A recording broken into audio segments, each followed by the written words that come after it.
अब हमारे यहां तीन चीजों को माना जाता है। तीन चीजें कौन कौन सी? ईश्वर, जीव और प्रकृति। इसमें ईश्वर और जीव अनादि और अनंत हैं। प्रकृति अनादि तो है परंतु शांत है। ईश्वर और जीव अनादि और अनंत हैं। प्रकृति अनादि तो है, जब से ईश्वर है तब से प्रकृति है, परंतु प्रकृति शांत है, उसका नाश होता है। शरीर क्या है? प्रकृति, पंच तत्वों से बना है, ये प्रकृति है। और शरीर में जब रोग लगता है, जहां विकार है वहां विनाश है। मकान आपने बनाया, मकान क्या है? प्रकृति। मकान आज बनाया नया है, कल को उसका प्लास्टर उड़ जाएगा, परसों धीरे धीरे उसका लेंटर की मियाद खत्म हो जाएगी, 50 साल 100 साल के बाद गिर जाएगा, क्योंकि विकार है। जहां विकार है वहां विनाश है। प्रकृति क्या है? शरीर। शरीर में रोग लगता है, विकार आता है, तो इसलिए इसका नाश होगा। इसलिए प्रकृति अनादि तो है परंतु अनंत नहीं है, उसका नाश होता है। वो शांत है, अंत वाली है, उसका अंत होता है। इसलिए कह करके मैया आज देवी को समझाया, हे देवी, आप जो कहती हैं ना ज्ञान और भक्ति, एक बात है, ज्ञान किसे कहते हैं? एक दिन हमने दृष्टांत दिया था, एक गाड़ी वाला है, गाड़ी वाले की जो टायर है, 4 व्हीलर थी, उसका एक पहिया पंचर हो गया, हवा निकल गई। अब वो पूछता डोल रहा है किसी व्यक्ति से, उसने पूछा भैया हवा मिलेगी क्या? अब वो व्यक्ति ज्ञानी था। अब ज्ञानी तो क्या कहेंगे? वो झूठा ज्ञानी होगा।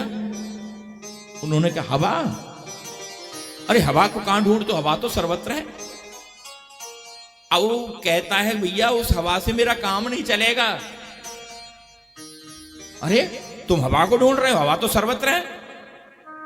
अब वो व्यक्ति दूसरे व्यक्ति के पास गया, उससे पूछा भैया हवा कहां मिलेगी? उस व्यक्ति ने कहा अरे तू बड़ा मूर्ख है, हवा तो सर्वत्र, वो उससे भी बड़ा ज्ञानी, हवा तो तेरे अंदर ही है, हवा तेरे अंदर नहीं तो तू जीता कैसे? वो कहने लगा भैया उस हवा से मेरा काम नहीं चलने वाला, मेरा टायर पंचर हो गया, वो हवा की बात कर रहा हूं, वो हवा कहां मिलेगी? और वो ज्ञान पे ज्ञान पे ले जा रहा है। अरे हवा तेरे अंदर है, बाहर है, सर्वत्र है। हाथ जोड़ करके चला गया।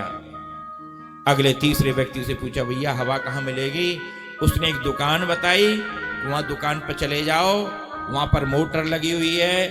अब उस व्यक्ति का काम केवल ज्ञान से, ये बात भी सही है कि हवा सर्वत्र है, ये ज्ञान तो है, परंतु हवा सर्वत्र है, इस ज्ञान से हमारा काम तो नहीं चलने वाला। अब हम कहने लग जाएं भैया भूख भूख भोजन भोजन भोजन भोजन करने से हमारी भूख तो नहीं मिट जाएगी। भूख तो जब ही मिटेगी ना जब हम खाएंगे, भोजन करेंगे। ऐसे ही आज वो तीसरा व्यक्ति के कहे अनुसार दुकान पर गया, वहां सगुन मोटर के द्वारा, सगुन पाइप के द्वारा, सगुन टायर में जब हवा भरी गई तब गाड़ी चली। ऐसे ही निर्गुण से काम चलने वाला नहीं है। भगवान निर्गुण है, ज्योतिष स्वरूप है, निराकार है। जिनका निर्गुण निराकार से काम चल जाता हो चला लें, पर हमारा तो निर्गुण निराकार से काम नहीं चलना है। हमारा तो सगुण साकार से, उस मुरली वाले से, उनसे ही काम चलेगा। इसलिए देवी ये जो बात है ना, जान लेना किसी वस्तु को, ये है ज्ञान, और उसको प्रकट कर देना उसका नाम है विज्ञान।